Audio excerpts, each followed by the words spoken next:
আমাদের জাতীয় জীবনের দীর্ঘ সংগ্রামী ইতিহাসে এক বিশেষ অধ্যায়ের অন্যতম বিশিষ্ট উজ্জ্বল নক্ষত্র। তিনি ইলা মিত্র। জমিদার পরিবারের আকর্ষণ ও সদ্য বিভক্ত ভিনদেশী জীবনের বৈভব উপেক্ষা করে সাথী হয়েছিলেন ভাগ্যবঞ্চিত নিপীড়িত কৃষক আদিবাসীদের তেভাগা আন্দোলনের নেতৃত্ব দিতে। স্বামী কৃষক আন্দোলনের নেতা রমেন মিত্র ছিলেন অনুপ্রেরণাদায়ী সাথী।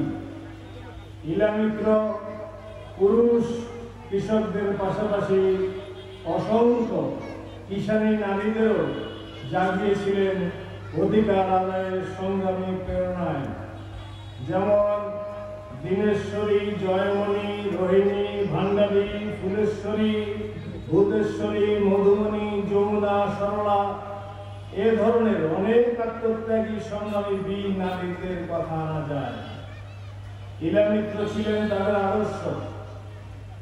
গোটা উত্তরবঙ্গ জুড়ে গণমানুষের কাছে ইলা মিত্র পরিচিত হয়ে উঠেছিলেন রানী মা হিসাবে। এখনো বয়স্ক মানুষেরা তাকে ওই নামেই সম্বোধন করেন। আর যখন বিশ্বজুড়ে পুঁজিবাদ সাম্রাজ্যবাদের কীর্তি নাশা আধিপত্য বিস্তারের অভিযান চলছে, দেশে পালাক্রমে লুটতরাজের ধারা শান্তি, সভ্যতা, সংস্কৃতি, ইতিহাস, ঐতিহ্যকে ধুলায় লুটিয়ে দিচ্ছে, তখন মজনুসা, সিধু, কানুন, সূর্য সেন, প্রীতিলতা, আশফাকুল্লাহ, শামসুজ্জোহা, আসাদ, মরমিয়া, সার্জেন্ট জহুর, আজাদ, রুমি, ৭১-এর শহীদ বুদ্ধিজীবী আবু সাইদ, মুগ্ধ, কর্নেল তাহের, সিরাজ সিকদার, নূর হোসেন সহ অসংখ্য শহীদদের স্মৃতি সামনে আনা দরকার।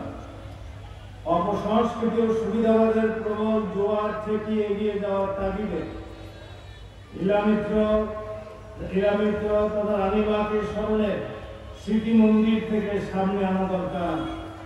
আমাদের দেশের কৃষক, আদিবাসী, শ্রমজীবী, পেশাজীবী, ছাত্র জনতা নব জাগরণের প্রয়োজনে শুধু ক্ষমতার হাত বদল নয়, ব্যবস্থা বদলের তথা মুক্তিযুদ্ধের মৌল চেতনা, সমাজতন্ত্রের সংগ্রাম এগিয়ে নিয়ে কৃষকরা শ্রমিক রাজ কায়েম করার তাগিদে